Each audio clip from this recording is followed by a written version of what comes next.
하나님의 말씀은 욥기 17장의 말씀입니다. 욥기 17장의 말씀을 드라마 성경으로 읽겠습니다. 나의 기운이 쇠하였으며 나의 날이 다하였고 무덤이 나를 위하여 준비되었구나. 나를 조롱하는 자들이 나와 함께 있으므로 내 눈이 그들의 충동함을 항상 보는구나.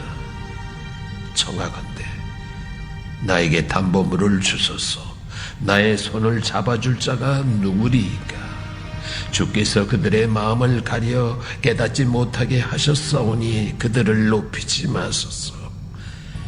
보상을 얻으려고 친구를 비난하는 자는 그의 자손들의 눈이 멀게 되리라. 하나님이 나를 백성의 속담거리가 되게 하시니 그들이 내 얼굴에 침을 뱉는구나. 내 눈은 근심 때문에 어두워지고 나의 온 지체는 그림자 같구나. 정직한 자는 이로 말미암아 놀라고 죄 없는 자는 경건하지 못한 자 때문에 분을 내나니, 그러므로 의인은 그 길을 꾸준히 가고 손이 깨끗한 자는 점점 힘을 얻느니라. 너희는 모두 다시 울지니라. 내가 너희 중에서 지혜자를 찾을 수 없느니라. 나의 날이 지나갔고 내 계획, 내 마음의 소원이 다 끊어졌구나. 그들은 밤으로 낮을 삼고 빛 앞에서 어둠이 가깝다 하는군. 내가 수월이 내 집이 되기를 희망하여 내 침상을 흑암에 펴놓음에, 무덤에게 너는 내 아버지라, 구더기에게 너는 내 어머니, 내 자매라 할지라도 나의 희망이 어디 있으며 나의 희망을 누가 보겠느냐? 우리가 흙 속에서 쉴 때에는 희망이 수월의 문으로 내려갈 뿐이니라.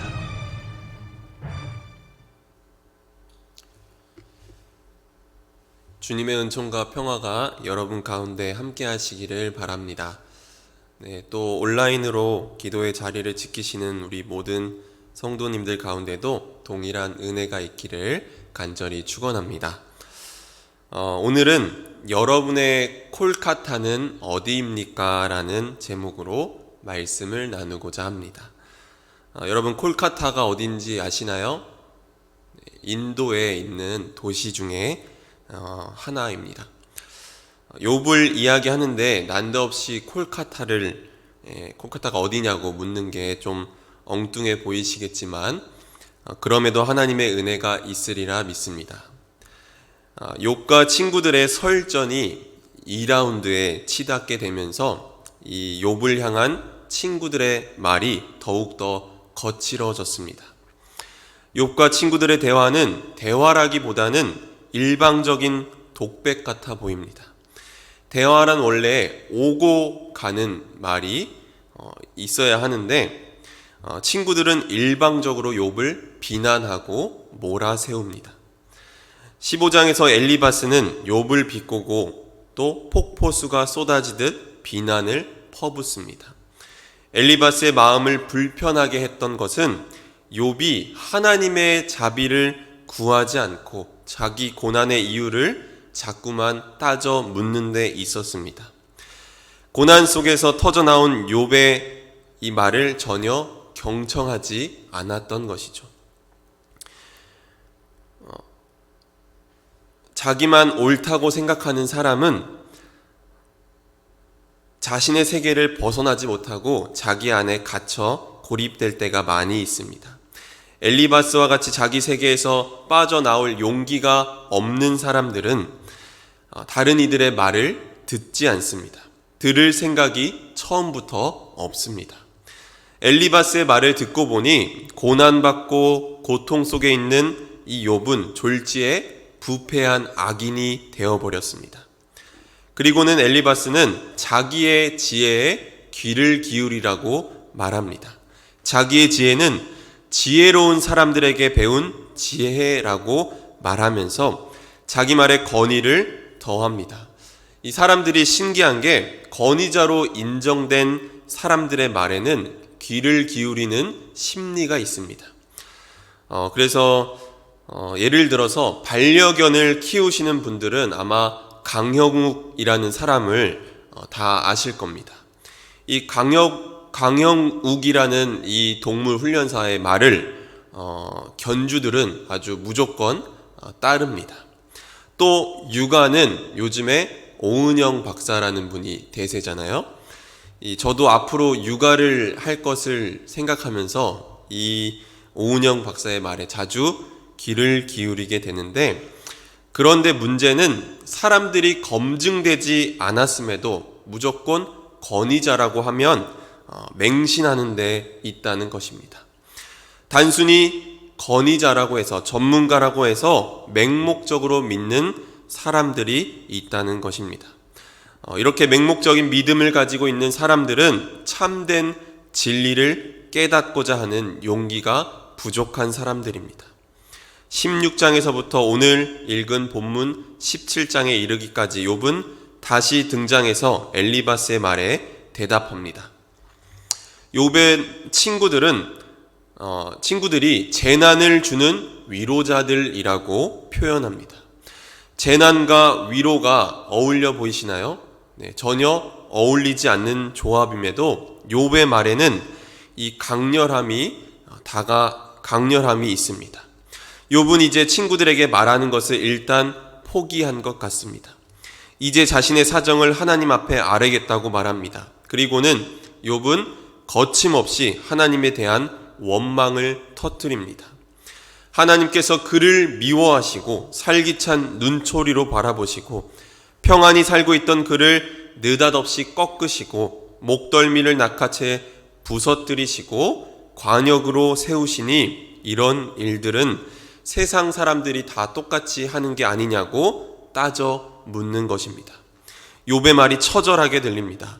이런 말을 과격하다느니 하나님에게 어떻게 그런 무례한 말을 할 수 있냐고 비난하고 몰아세우는 것은 어리석은 일입니다. 우리 사회에도 정말 귀하고 귀한 자식을 잃은 부모들이 악에 받쳐서 한 말을 꼬투리 잡아서 과격 분자들의 선동으로 돌려버리는 일들이 많이 있습니다. 그러한 현실을 보게 될 때면 참 가슴이 아픕니다. 늘 자신이 하나님 편에 서 있다고 확신하는 이들은 고난에도 뜻이 있다고 그냥 믿어야 한다고 말하지만 사실 그 말은 고통을 당한 사람의 입에서 나와야 하는 말입니다. 고통을 당한 이가 그 말을 하지 않았는데 주변에서 함부로 하나님의 뜻이다, 고난에도 뜻이 있다고 말하는 것은 함부로 말해서는 안 될 것입니다. 욥은 이제 죽음의 문턱 앞에 서 있습니다. 그래서 그는 이렇게 말합니다. 1절 말씀에 나의 기운이 쇠하였으며 나의 날이 다하였고 무덤이 나를 위하여 준비되었구나. 욥의 말에서 큰 아픔이 느껴집니다. 더 이상 선택의 여지가 없어 보입니다. 게다가 욥을 둘러싼 상황들은 매우 적대적입니다. 조롱하는 무리들은 심하게 욥을 조롱해 댑니다. 이 대목에서 십자가에 달리신 예수님이 생각이 났습니다. 예수님께서도 골고다 언덕에서 십자가를 지실 때 수많은 사람들이 예수님을 향해 혀를 차며 조롱해 댔습니다. 주님은 사람들의 연약함을 아시기 때문에 그 사람들의 죄를 용서해 달라고 기도하셨지만 보통 사람들은 그렇게 할 수가 없습니다. 욥은 오히려 백성들의 속담거리가 되고 사람들에게 침뱉음을 당하고 있는 자신의 현실이 기가 막힙니다. 8절, 9절 말씀을 새번역은 이렇게 옮겨놨습니다. 정직하다고 자칭하는 자들이 이 모습을 보고 놀라며 무죄하다고 자칭하는 자들이 나를 보고 불경스럽다고 규탄하는구나.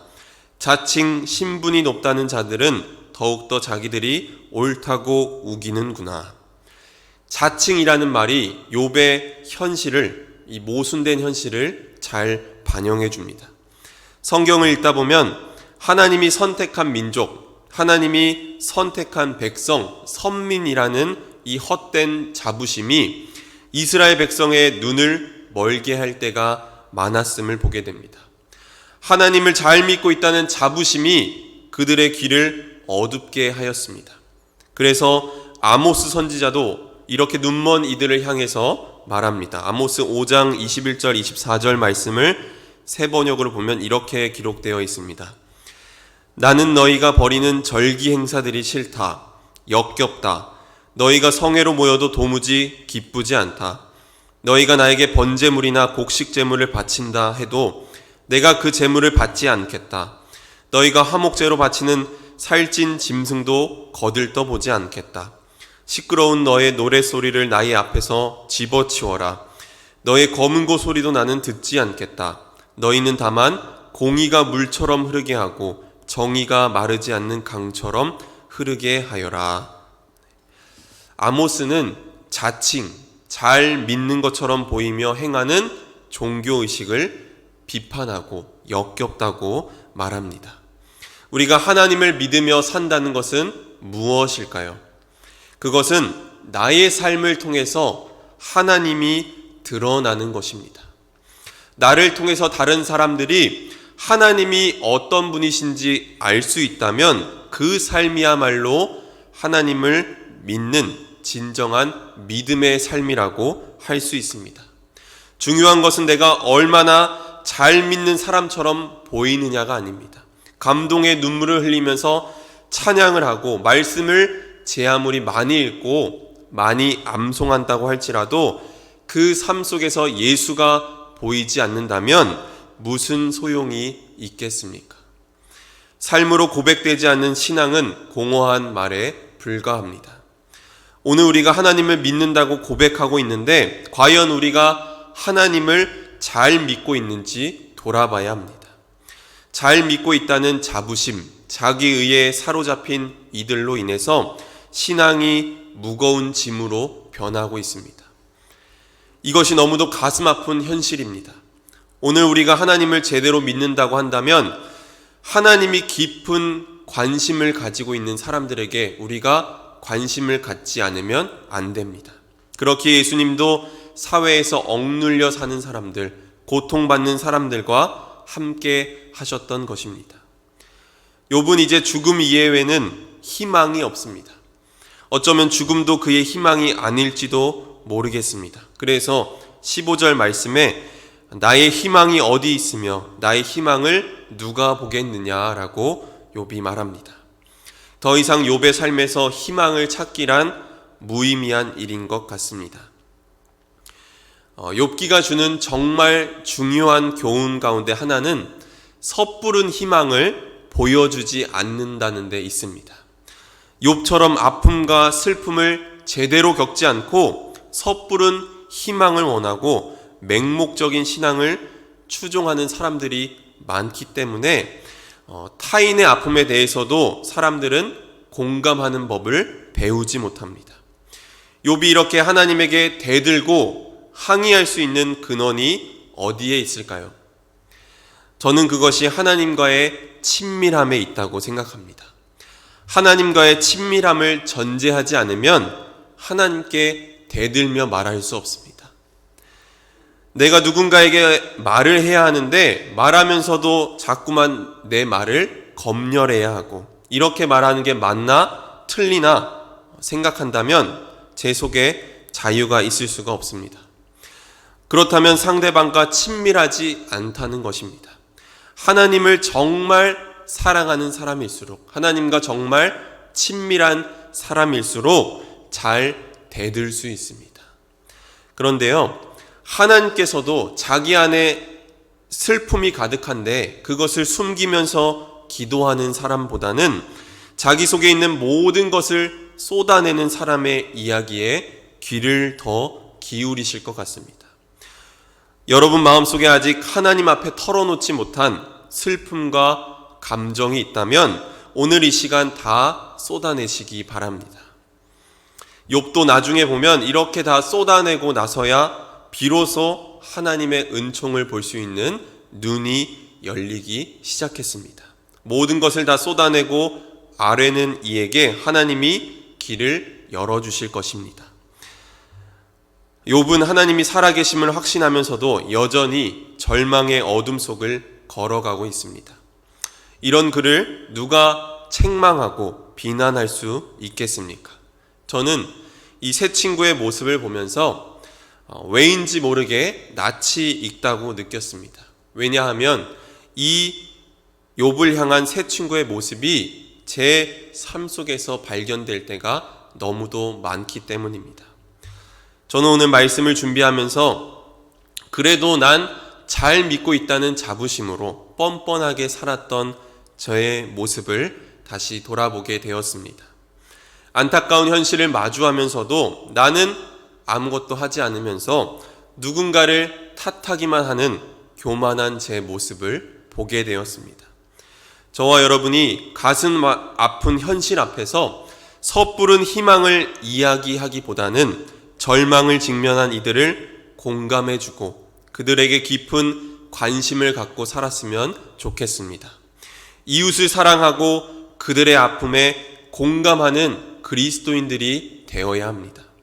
교회가 아무리 커도 우는 자들과 함께 울지 않고 자기들만의 리그에 빠져 있다면 그것은 죽은 교회입니다. 그렇다면 우리는 이 일을 어디에서부터 시작하면 좋을까요? 예전에 이 테레사 수녀가 미국을 방문했을 때의 일입니다. 어느 모임에서 강의를 했는데 참석자 중 한 사람이 어떻게 하면 테레사 수녀가 일하는 그 봉사의 자리에서 함께 도울 수 있는지를 물었다고 합니다. 그러자 테레사 수녀가 대답했습니다. 여러분들이 모두 인도 콜카타로 와서 봉사해야 하는 것은 아닙니다. 여러분들의 콜카타를 발견하시고 거기에서 일하세요 라고 말했다고 합니다. 사랑하는 성도 여러분, 여러분의 콜카타는 어디입니까?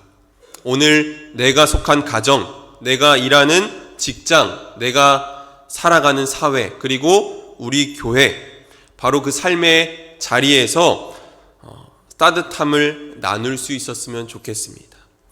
나눔과 섬김, 사랑과 돌봄은 반드시 물질이나 혹은 어떤 특별한 희생을 드려야만 하는 것은 아닐 것입니다. 기적은 작은 일로부터 시작되는 줄 믿습니다. 잘 믿고 있다는 자부심, 스스로 의롭다는 안도감이 우리 영혼을 병들게 합니다. 고통받는 이들에 대한 깊은 공감이 없는 신앙은 죽은 신앙입니다. 하나님의 은총을 받은 사람들은 주님의 손과 발이 되어서 생명을 살리는 일에 앞장서야 합니다. 여러분의 콜카타로 찾아가셔서 작은 일부터 시작하시고 어김없이 그들을 위로하고 함께 아파하고 울어주고 또 그들이 다시 삶을 회복하여 살아갈 수 있도록 옆에서 도와줄 수 있는 저와 여러분이 되기를 주님의 이름으로 축원합니다. 아멘. 기도하겠습니다. 어두움 가운데 살던 저희를 빛으로 인도하신 하나님, 이 시간 주님 앞에 다시 머리를 숙입니다. 잘 믿는다는 자부심으로 넘쳐났고 이만하면 됐다는 안도감을 가지고 살았던 저희들의 연약함을 고백합니다. 예수님이 그러셨던 것처럼 고통받는 이들을 외면하지 않고 깊은 공감으로 나아가게 하여 주시옵소서.